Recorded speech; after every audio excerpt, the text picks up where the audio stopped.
네, 김문수 전 고용노동부 장관이 국민의힘 대선 후보로 선출됐습니다. 선출 직후 무소속 한덕수 예비 후보와 통화로 이른 시일 내에 만날 것을 약속했는데요. 대선 전국에 대한 전망 두 분과 오늘 짚어보겠습니다.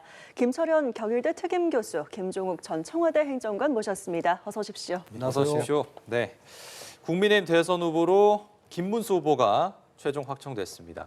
득표율이 조금 차이가 났습니다. 한동훈 후보를 이제 눌렀는데요. 최종 결과 어떻게 보셨습니까? 일단 뭐 김문수 후보가 다소 우세하다는 평가가 많았거든요.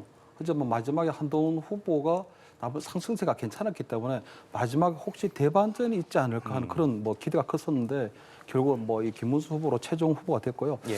저는 이번 국민의힘의 경선 과정을 보면 탄핵에 대한 큰 두 가지 흐름이 있었거든요. 하나는 뭐냐면 이번 조기 대선이 탄핵 대선이기 때문에 예. 탄핵의 강을 건너지 않고서는 대선은 무조건 필패다.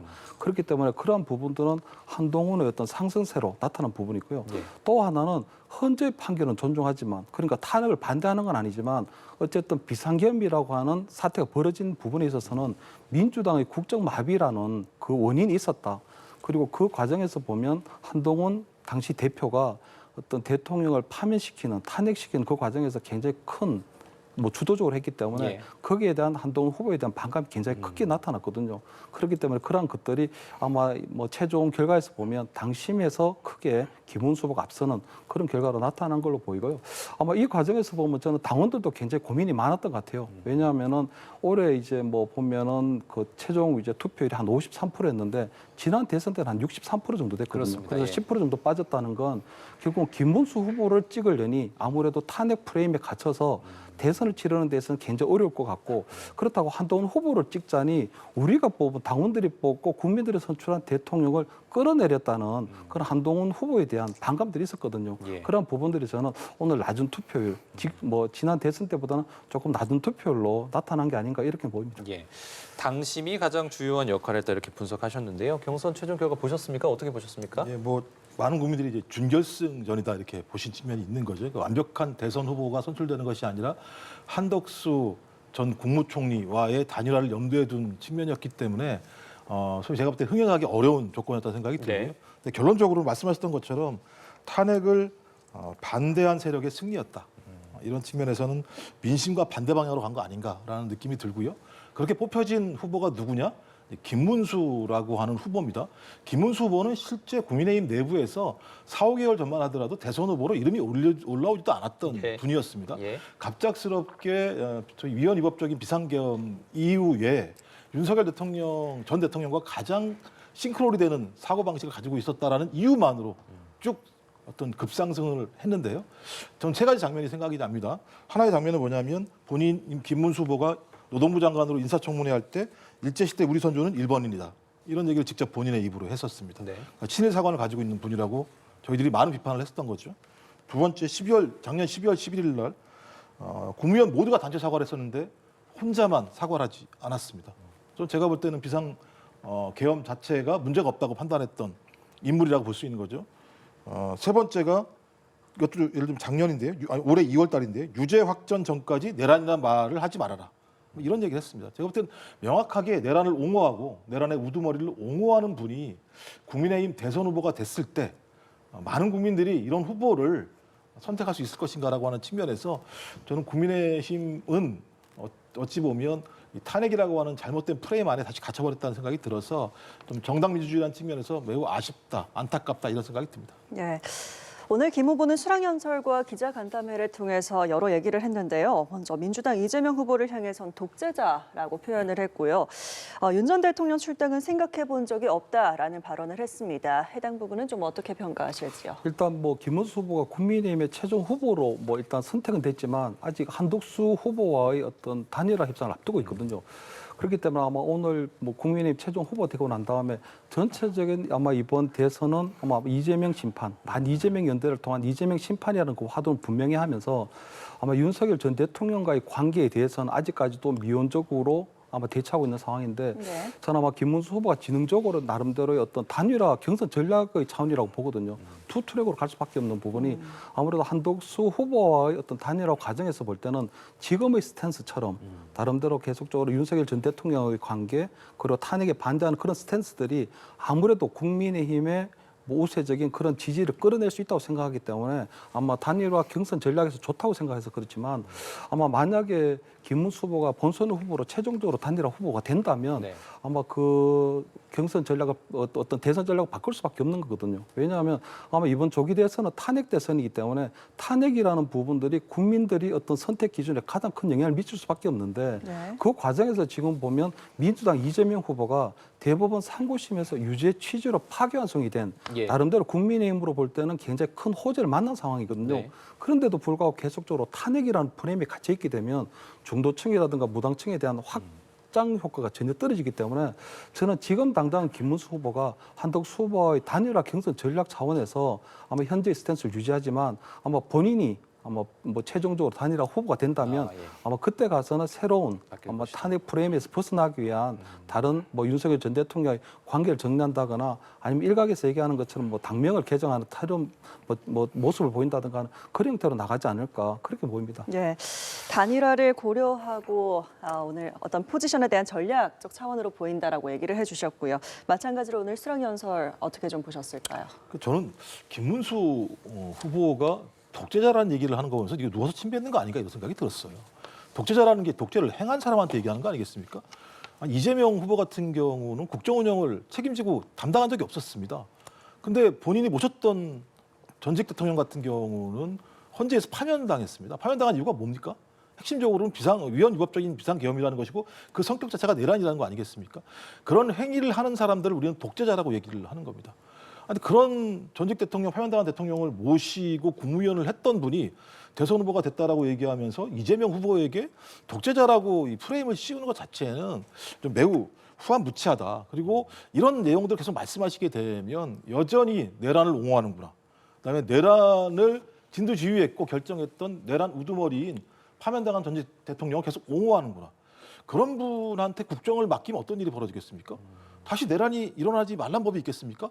다 본인이 내란 우두머리가 되지 말란 법이 있겠습니까?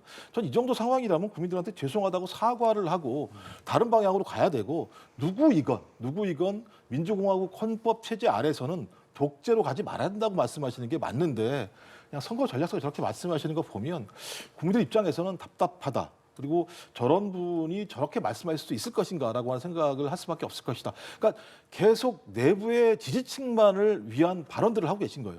대통령 선거는 국민들이 뽑는 겁니다. 네. 국민의힘 지지층이나 아니면 보수 지지층들이 뽑는 게 아니고요. 전체 국민들이 요구하는 방향의 말씀을 하셔야 되는데 계속 쪼그라드는 말씀, 자기 지지층을 위한 말씀을 하시고 있다는 측면에서는 여전히 저는 윤석열 전직 대통령의 프레임 안에 갇혀 있는 것이 아닌가 생각이 들기 때문에 이 문제를 풀지 못한다면 저는 이번 대선을 한다는 것 자체가 잘못된 무의미한 거 아닌가 이런 생각이 들 때도 있습니다. 예. 국민들의 시각과는 좀 맞지 않는 부분이 있다 이렇게 말씀해 주셨어요. 자, 김문수 후보의 이제 수락 연설이 굉장히 이제 주목을 받았는데요. 선대위를 바로 이제 발표를 했습니다. 선대위원장에 한동훈 전 대표, 또 나경원, 안철수 의원, 양양자 전 의원을 내정을 했습니다. 이제 홍준표 의원은 뭐 연락이 잘 되지 않는다 뭐 이런 이야기도 했었는데요. 이제 당내 경선 경쟁자들을 이제 선대위로 다 이제 영입을 했는데 앞으로 선대위 활동은 어떻게 전망하십니까? 일단 뭐 예우 차원에서 당내에서 함께 이제 경선했던 주자분들은 아마 예우 차원에서 선대위원장으로 모신 것 같고요. 아마 이거 이제 임시적인 것이고 아마 지금 최종적인 건 아닌 것 같거든요. 네네네. 왜냐하면 앞으로 한번 선대를 꾸리게 되면 MZ 세대를 대표하는 분들이나 또는 뭐 직능 대표성을 갖고 있는 분들도 많이 참여하게 되실 거기 때문에 아마 계속적으로 선대위는 확장되어 갈 것 같은데 다만 저는 그 한동훈 후보나 또는 안철수 후보의 어떤 직접적인 수락을 의사를 확인했는지는 알 수가 없는 게요. 그 부분이 조금 왜냐하면 예. 한동훈 후보 같은 경우는 최종 그 승복 연설을 하면서 네. 뒤에서 응원하겠다고 했거든요. 그리고 안철수 후보 같은 경우에는 경선 과정에서 보면 계엄과 탄핵에 대한 사과를 해야 된다. 그리고 윤석열 전 대통령은 탈당시켜야 한다는 그런 것들을 했는데 네. 그 부분에서는 김문수 후보가 그런 부분들을 계속적으로 반대해 왔기 때문에 과연 그 두 분이 전혀 다른 정치적 입장을 가진 분을 아마 뭐 국민의힘의 후보였기 때문에 돕긴 도와야 되는데 선대위원장이라고는 중책을 맡아서 도울 수 있을까? 아마 두 분 같은 경우는 저는 백의종군을 선택할 가능성이 좀 높지 않을까 이렇게 좀 전망을 하고요. 아마 다만 지금 한덕수 후보와의 어떤 단일화를 앞두고 있기 때문에 네. 그 두 분의 경우에는 김문수의 선대위에는 참여할 가능성이 좀 낮아 보이지만 저는 만약에 단일화가 한덕수 후보로 단일화가 된다면 예. 한덕수 선대위에는 좀 참여할 가능성이 있지 않을까. 왜냐하면 한덕수 후보 같은 경우에는 뭐 국무총리 당시에 비상계엄이 있을 때 국무총리 당시에 어쨌든 윤석열 전 대통령의 어떤 비상계엄에 대해서 만류하고 예. 강하게 반대했다는 나름대로 공직자로서의 어떤 그런 뭐 책임 있는 행동을 분명한 부분이 있기 때문에 그 부분에서는 뭐 안철수 후보나 한동훈 후보도 평가하는 부분이 있거든요. 그렇기 때문에 저는 김문수 선대위에 그 두 분이 참여할 가능성이 좀 낮아 보이지만 한덕수 선대위에는 참여할 수도 있지 않을까 예. 이렇게는 전망합니다. 예, 알겠습니다. 김조국 전 행정관님은 선대위 활동 어떻게 평가하십니까? 일단 제가 볼 때는 지금 말씀하신 뭐 한동훈, 나경원, 안철수, 양양자 이분들 같은 경우도 제가 볼 때는 이걸 응답하기가 쉽지 않을 거라 생각이 드는 게 단일화라는 과제가 앞에 남아 있습니다. 예. 실제 이제 5월 11일까지가 후보 등록 마감이기 때문에 일주일 사이에 단일화가 이루어져야 되는 상황이거든요. 근데 그런 상황이면 선대위 지금 구성하는 것 자체가 의미가 없을 수밖에 없는 상황이 되고 있어서요. 더 중요한 건 김문수 국민의힘 대선 후보가 명확한 입장을 말씀하셔야 됩니다. 그러니까 이 부분과 관련해서 본인이 이렇게 선대위를 뿌린다고 하는 것이 단일화를 하려고 하는 의도가 있는 것인가? 단일화를 한다고 하더라도 자기 중심으로 진행이 돼야 된다라고 얘기하는 것 아닌가? 그리고 본인 얘기하는 게 오늘 인터뷰할 때 물어보니까 단일화에 대해서 물으니까 왜 오늘 같은 날 단일화를 얘기하느냐? 예. 이런 말씀을 하시는 거 봤을 때에는 어떤 형태든지 단일화 과정에서도 본인의 주도권을 쥐고 가겠다라는 생각이 들거든요. 그럼 만만치 않을 수 있겠다. 그러니까 한덕수, 김문수 단일화라고 하는 것이 많은 분들이 당연히 기정사실처럼 단일화를 진행한다고 생각할지 모르겠습니다만 그 중간 과정에서 협상 과정이 만만치 않을 수도 있겠구나. 그럼 5월 11일 이전에 안 될 수도 있을 가능성이 있다라는 측면들이 분명히 있기 때문에 이 부분과 관련해서 김문수 후보가 이전부터 계속 얘기해왔던 일관된 내용들을 명확히 말씀하실 필요가 있어요. 그런 말씀이 없으시게 되면 이런 선대위라고 하는 것 자체가 매우 가도적인 조직이 되기 때문에 그 가도적인 조직에서 본인들의 이름을 올려놓을 하등의 이유가 없다라고 판단하시는 분들 같은 경우는 저희 김 평론가님 말씀처럼, 김 교수님 말씀처럼 지금은 가만히 있다가 나중에 단일화가 되고 난 다음에 그 선대위에 들어갈 수 있다라고 말씀하실 가능성이 높기 때문에 저는 지금 이렇게 말씀하시는 것 자체가 그대로 가지 않을 거다. 저는 오히려 김문수 후보가 얘기해야 될 것은 단일화를 어떻게 해야 될지에 대한 본인의 진정성 있는 명확한 답변을 하시는 것이 저는 우선이라고 생각을 합니다. 네, 김문수 후보 선대위 구성에 대한 이야기 두 분과 함께 짚어봤고요. 이제 관심은 김문수 후보와 한덕수 전 총리와의 관계 설정입니다.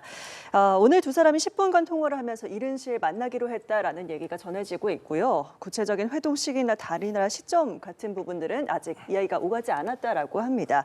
단일화 가능성 그리고 이른바 빅텐트에 대한 두 후보의 접근 방식 좀 어떻게 전망하실까요? 일단 단일화는 상당히 조금 속도를 낼 가능성이 높아 보이고요. 왜냐하면 그 국민의힘 경선 과정에서도 보면 김문수 후보가 한덕수 후보와의 단일화를 가장 강하게 주장하고 그런 것들이 어떤 득표에도 상당히 유리했던 게 사실이거든요.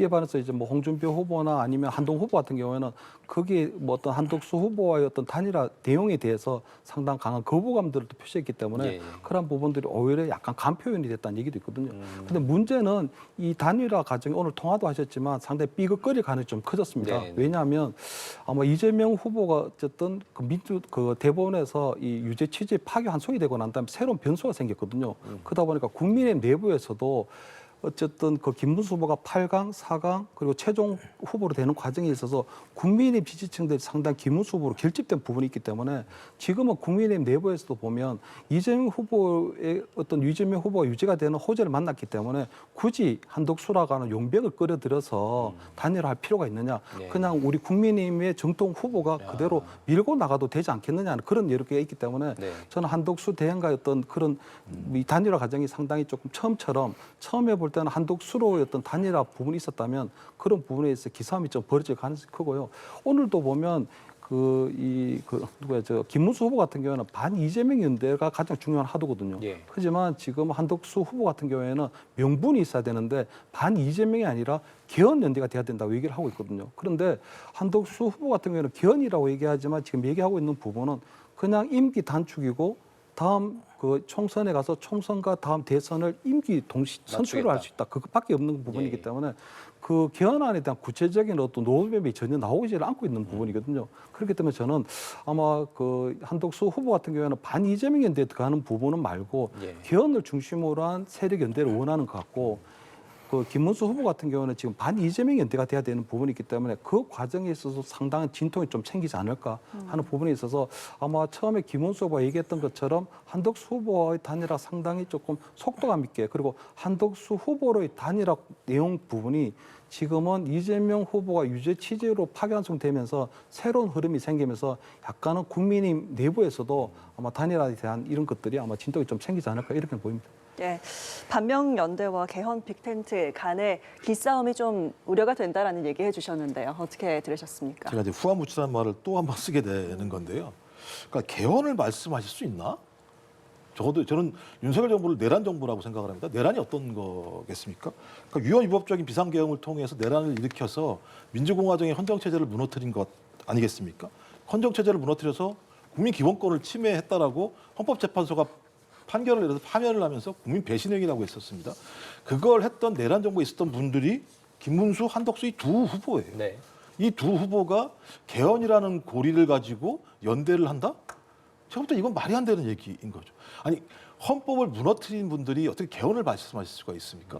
그럼 많은 분들이 이것도 예를 들면 내란하자는 거야? 라고 느낄 수 있는 거 아니겠습니까? 그다음에 빅텐트를 말씀하시는데요. 저는 이건 완벽한 스몰 텐트라고 생각하는 거예요. 빅텐트라고 하는 것이 큰 세력들을 모으는 거 아니겠습니까?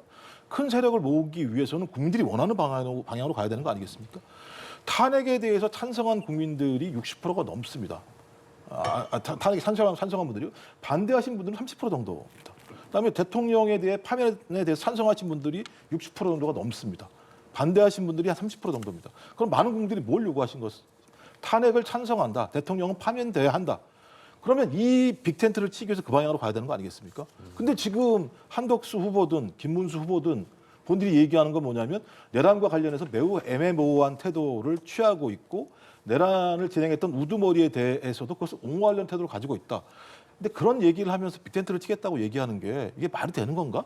제가 볼 때 그래서 스몰 텐트를 쳐서 소위 자기들의 기득권, 아니면 당권 또는 윤석열 전직 대통령을 비롯한 내란 세력들을 옹호하려고 하는 것이 아닌가라고 하는 국민들의 의구심들이 매우 높다. 전 그런 의미에서 본인들이 가지고 있었던 지금까지 태도를 변화시키지 않는다면 개헌 연대도 불가능할 것이고 저는 빅텐트라고 하는 얘기도 헛고양이 될 가능성이 매우 높다. 저는 그렇게 생각을 합니다. 예. 네. 빅텐트가 아니라 이제 스몰 텐트다. 그리고 이제 국민들의 시각과 여전히 맞지 않는 그런 연대이다 이렇게 말씀해 주셨는데요. 저희가 단일화 이야기를 계속해서 하고 있습니다. 오늘 이제 김문수 대선 후보가 선출이 되고 나서 여러 가지 이제 발언을 쏟아냈는데요. 잠시 김문수 후보의 발언 듣고 다시 돌아오겠습니다. 제 한 몸이 산산이 부서지더라도 반드시 승리하겠습니다. 저는 민주당 이재명 세력의 집권을 막기 위해서라면 어떤 세력과도 강력한 연대를 구축할 것입니다. 네, 이 김문수 대선 후보의 수락 연설 중 내용을 잠시 듣고 왔습니다. 대선 후보 등록 마감일이 이제 11일까지인데요.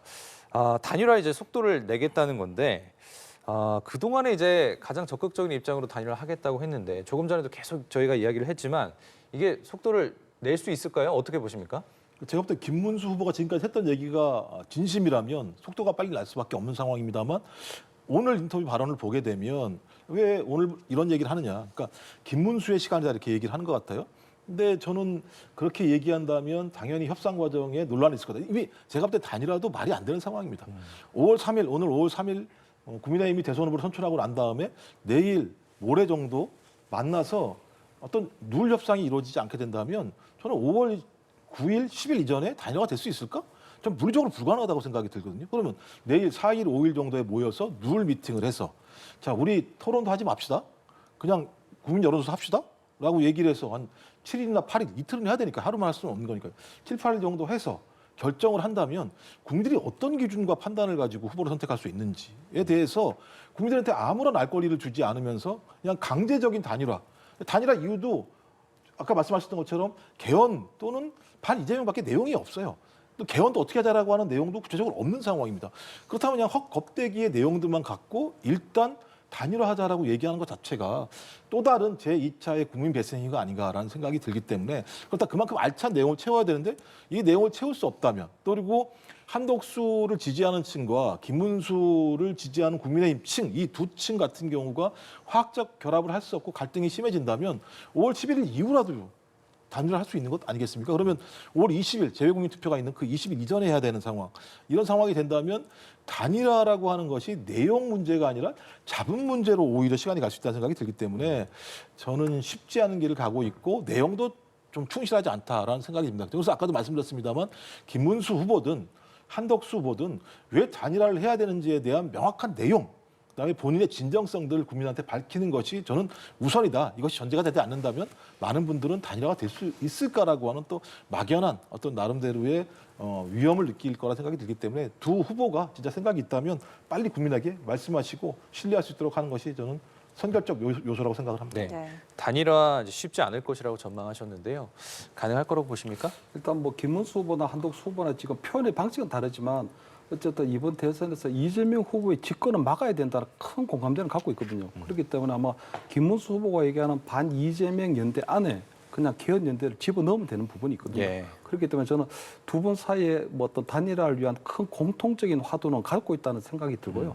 다만 지금 이번 아마 후보 등록이 5월 10일, 5월 11일까지이기 때문에 한 일주일밖에 남지 않았거든요. 네. 왜냐하면 5월 11일이 지나고 나면 만약에 한덕수 후보로 단일화가 돼버리면 무소속 번호로 가져가야 되기 때문에 예. 국민의 미번문이라고 하는 그 귀중한 번호를 포기해야 되는 경우가 잃어버린다. 벌어지거든요. 예. 그렇기 때문에 아마 아무리 늦어도 5월 11일 이전까지는 단일화가 이루어져야 된다는 부분이 있고 단일화 방식에 있어서는 2002년도 뭐 대선 때 노무현 또는 정몽준 후보의 방식을 얘기하지만 2021년도에 서울시장 재보궐선거가 있었을 때 그때 오세훈 후보하고 안철수 후보 사이에 이루어졌던 단일화 방식이 있거든요. 네. 그때 보면 안철수 후보가 얘기했던 이재명 후보와 싸워서 누가 잘하느냐 하는 경쟁력하고 그리고 누가 국민의힘 후보로 또는 그 국민 후보로 적합하다는 적합도 조사를 적합도 경쟁력 조사를 5대5가 한번 시도한 적이 있었거든요. 네, 네. 그 부분에서 굉장히 큰 틀에서의 어떤 단일화 방식에 있어서 정해진 부분이 있기 때문에 저는 아마 두 번 사이에 단일화 방식을 갖고 어떤 룰 세팅 때문에 서로 진통을 겪을 것 같지는 않고요.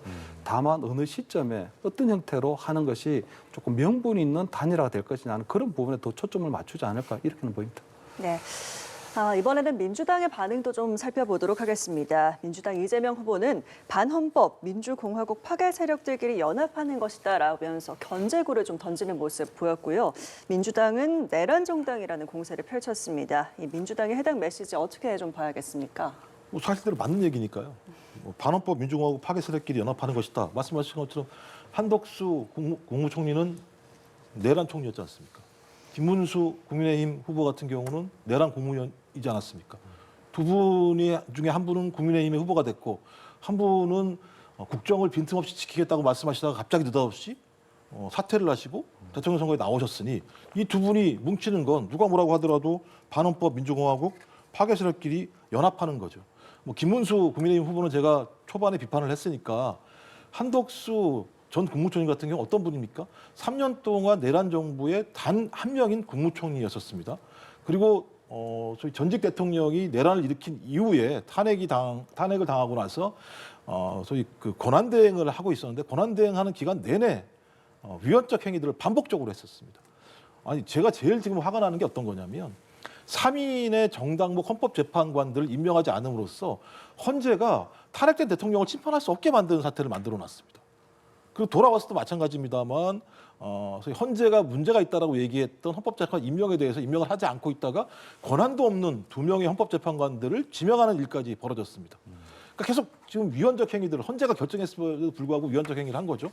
거기다가 마지막으로는 본인이 철저하게 국정에 빈틈없게 하겠다고 얘기해놓고 갑자기 그만두고 대선 후보로 나오는 행태를 보였습니다. 예. 그렇다면 국민을 배신하는 행위를 한 것이고 헌법을 위반하는 행위를 한 것이고 이 전직 대통령의 내란 행위를 막지 못한 이런 분이 다시 대통령에 선택되겠다고 예를 들면 윤석열의 후예가 나를 다시 대통령으로 뽑아달라고 얘기하는 거에 대해서 국민이 용납할 수 있을 것인가? 저는 오히려 진짜 그야말로 내란에 대해서 반성하고 난 다음에 대통령 선거를 잘 관리하고 마쳤다고 한다면 그나마 한덕수 후보는 국민들이 그나마 봐줄 만도 할 텐데 그래도 전혀 그렇지 않기 때문에 매우 제가 볼 땐 최악의 길, 가장 안 좋은 길을 결정에 꼭 갖고 있다고 생각을 합니다. 네. 민주당 이재명 후보와 민주당의 발언 어떻게 평가하십니까? 뭐 일단 이번 조기 대선이 뭐 탄핵으로 인한 선거기 때문에 탄핵 심판서가 될 수밖에 없는 부분이 있거든요. 그렇기 때문에 아마 민주당에서는 계속적으로 탄핵 심판이라는 부분을 강조할 수 있는 부분이 같고요. 다만 이재명 후보 같은 경우는 지금 대법원 상고심에서 유죄 취지로 파기환송이 됐기 때문에 국민의힘에서는 지난 총선 때는 실패했지만 어쨌든 이재명 후보에 대한 심판, 이재명 심판을 듣고 나올 수밖에 없는 부분이 있거든요. 네. 다만 이제 저는 민주당의 어떤 그런 표현들이 조금 다소 좀 틀린 게 보면 대법원에서 이번에 이재명 후보에 대한 공직선거법 파기환송을 하니까요. 그 대법관들이 내란 동조 세력이라고 했거든요. 내란 공범이라고. 저는 그런 표현들이 그러니까 이재명 후보의 그러니까 민주당이나 이재명 후보의 입맛에 맞지 않는 상황이 벌어지면 다 지금 내란 세력으로 치부되고 있는 상황 그런 상황이거든요. 네. 보면은 김문수 장관 같은 경우는 비상기업 당시에 국무회의 참여를 하질 않았고요. 그다음에 그 한덕수 그 당시 총리 같은 경우에는 비상계엄에 대해서 강장히 반대하고 만류를 했다는 거거든요. 그런데도 불구하고 윤석열 전 대통령이 비상계엄을 강행했다는 거거든요. 그렇다면 당시 공직자 신분으로서 총리가 할 수 있는 역할은 나름대로 최선을 다했다고 볼 수 있는데 네. 과연 내란 방조 또는 내란 공범, 내란 동조 그런 사람으로 치부되는 것이 맞는가 하는 이런 부분이 있어서 저는 아마 뭐 민주당에서는 지금 나름대로 어떤 이번 대선을 탄핵 심판 선거라는 부분을 강조하면서 아마 이재명 후보가 안게 된 그 사법 리스크가 재점화됐기 때문에 그런 부분들도 굉장히 어느 정도 희석시키고 또 약간 뭐 이렇게 뭐 가리기 위한 그런 차원에서 계속적으로 아마 탄핵 부분을 들고 나오지 않을까 이렇게는 보입니다. 네. 네. 알겠습니다. 마지막 질문을 좀 드릴 텐데요. 조금 전에 이제 반 이재명 선거 또 개헌 선거 이렇게 두 가지를 말씀해 주셨는데 오늘 이제 한덕수 예비 후보가 이재명 후보에 대해서 이제 처음에는 개헌에 대한 이야기를 계속하다가 이제 개헌 얘기가 쏙 들어갔다. 말이 바뀌었다. 이렇게 비판을 했고요. 이 후보는 결국엔 다 국민이 평가하고 판단할 것이다라고 이제 맞받았습니다. 개헌 이슈가 이번 대선에 큰 쟁점이 될 거라고 보십니까? 그래서 저는 개헌 이슈가 크게 그러니까 뭐 정치권에서는 계속적으로 개헌 이슈를 꺼내들고 있는데 저는 국민들의 어떤 인식과 좀 동떨어져 있다고 보이거든요. 왜냐하면 개헌을 하게 되면 민생 위기가 극복된다거나 경제 위기가 극복된다거나 아니면 지금 굉장히 힘든 장사가 잘 된다거나 이런 거하고 전혀 상관이 없는 거거든요. 네. 그리고 최근에 논의되고 있는 개헌도 보면 사실상 권력 구조 개편에만 지금 초점이 맞춰져 있거든요. 왜냐하면 헌법에서 보면 가장 중요한 건 우리 국민의 기본권인데 그런 부분들보다는 권력 구조 어떻게 바꿀 것인가. 예를 들어서 뭐 대통령제를 5년 단임제에서 4년 중임제로 바꾼다는 건데 그렇다면 국민들의 인식에서 볼 때는 5년의 어떤 대통령 임기가 8년으로 최대한 늘어날 수 있는 그런 부분이잖아요. 거기다가 뭐 대통령 권력이 이제 제왕적 권력이기 때문에 여러 가지 대통령 권력을 조금 줄이고 그 대신에 국회 권력도 좀 줄이고 네. 예를 들어서 뭐 대통령은 국회에 대한 해산권을 갖는다든가 또는 국회에서는 국무위원에 대한 탄핵이 아니라 실질적인 해임권을 갖는다든가 이런 형태로 얘기를 하는 것 같은데 저는 지금 87년 헌법 체제가 그때 당시에 만들어질 때 국회와 대통령 권력 사이에 아슬아슬한 균형을 맞춰왔다고 보이거든요. 만약에 그 균형이 점에서 그 대통령 권력을 잘못 줄이거나 또는 국회의 권력을 잘못 늘리거나 줄이게 되면 그 균형이 깨져버리거든요. 그렇다면 그 고쳐진 새 헌법에 따라서 아마 어떤 대통령과 국회 권력이 불균형이 이루어지게 되면 계속적으로 개헌 얘기가 또 나올 수밖에 없게 되고 또 개헌 블록홀에 빠질 수밖에 없거든요.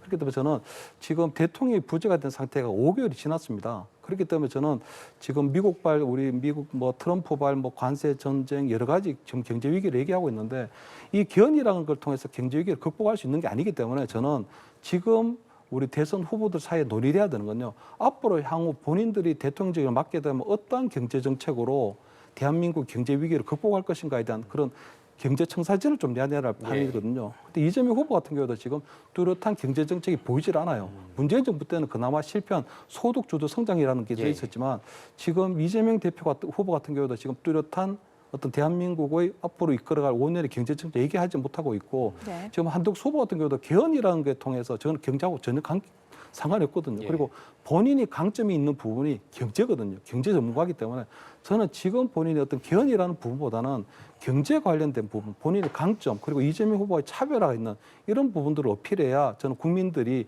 어느 정도 공감하고 어떤 뭐 그 부분에 대해서 믿음을 주지 않을까. 지금 기원한 국민들의 어떤 인식과는 조금 동떨어져 있는 정치권만의 노름이다. 저는 이렇게 예. 생각합니다. 네. 그러니까 개헌이라는 것이 잘못하면 또 균형이 깨질 수도 있고 또 국민들의 눈높이에 좀 안 맞은 부분일 수도 있다라고 지적을 해주셨습니다. 마지막으로 질문 드리겠습니다. 개헌 이슈 어떤 쟁점이 좀 주요하겠습니까? 아니 한덕수 예비 후보는 또 거짓말을 하시는 것 같아요. 개헌말 바꾸기를 했다고요? 개헌말 바꾸기를 언제 했습니까? 내란이 일어나서 조기대선이 벌어지게 되니까 개헌 논의가 벌어지게 된 거죠. 그러니까 사실관계를 호도하면 안 되는데 이런 식으로 프레임을 잡는 게 문제인 거고요. 개헌은 누가 하는 거냐? 국민이 하는 겁니다. 국민이 요구해야 됩니다. 국민의 요구도 압도적이어야 됩니다. 헌법이 바뀐다라고 얘기하는 건 전체 국가 정체성 자체의 변화를 전제로 하는 거기 때문에 저도 더 많은 국민들이 동의하는 개헌이어야지만 그 개헌 자체가 의미 있게 작동할 수 있는 것이고 또 국민투표를 통해서 통과될 수 있는 거라 생각이 드는데 네. 갑작스럽게 지금부터 개헌 논의를 해서 6월 3일 날 투표를 한다라고 하는 것 자체가 저는 말이 안 된다고 생각을 하는 것이고요. 예. 그다음에 또 하나는 계속 이렇게 얘기하면서 뭐 이재명 후보를 거짓말쟁이처럼 프레임을 지금 씌우려고 하는 것 같은데요. 네. 저는 한덕수 예비 후보에게 한번 여쭤보고 싶습니다. 한덕수 예비 후보가 12월 14일 날 윤석열 전 대통령이 탄핵된 날 이렇게 얘기했습니다. 지금 무엇보다 중요한 것은 국정에 있어 한치의 국정 공백도 있어서는 안 된다는 것입니다. 안정된 국정 운영에 만전을 기하겠습니다. 그래놓고 본인이 대선 후보에 출마하시는 게 말이 되십니까? 4월 4일 날 윤석열 전 대통령이 파면당한 날 주권자인 국민 여러분의 뜻을 받들어 헌법과 법률에 따라 다음 정부가 차질 없이 출범할 수 있도록 차기 대통령 선거 관리에 최선을 다하겠습니다. 이렇게 말씀하신 분이 예. 5월 들어서자마자 대선 후보로 출마하셨습니다. 이런 걸 저희는 거짓말이라고 하는 겁니다. 저는 이런 식의 거짓말을 하면서 대선 후보로 나오겠다고 하시는 것 자체가 본인이 대통령을 할 만한 자질과 역량이 스스로 없다라는 것을 자인하는 말씀이시기 때문에 앞으로 국민들한테 거짓말하지 않으셨으면 좋겠습니다. 진짜 본인이 대통령이 되고 싶으시다면 국민에게 진실되게 말씀하시는 것 그 자체가 저는 본인이 후보로서의 자질을 입증하는 첫 길이라고 생각합니다. 네, 예. 대선 전국 전망에 대해서 오늘 두 분과 함께 말씀 나눠봤고요. 오늘 말씀은 여기까지 듣겠습니다. 두 분 고맙습니다. 감사합니다. 고맙습니다.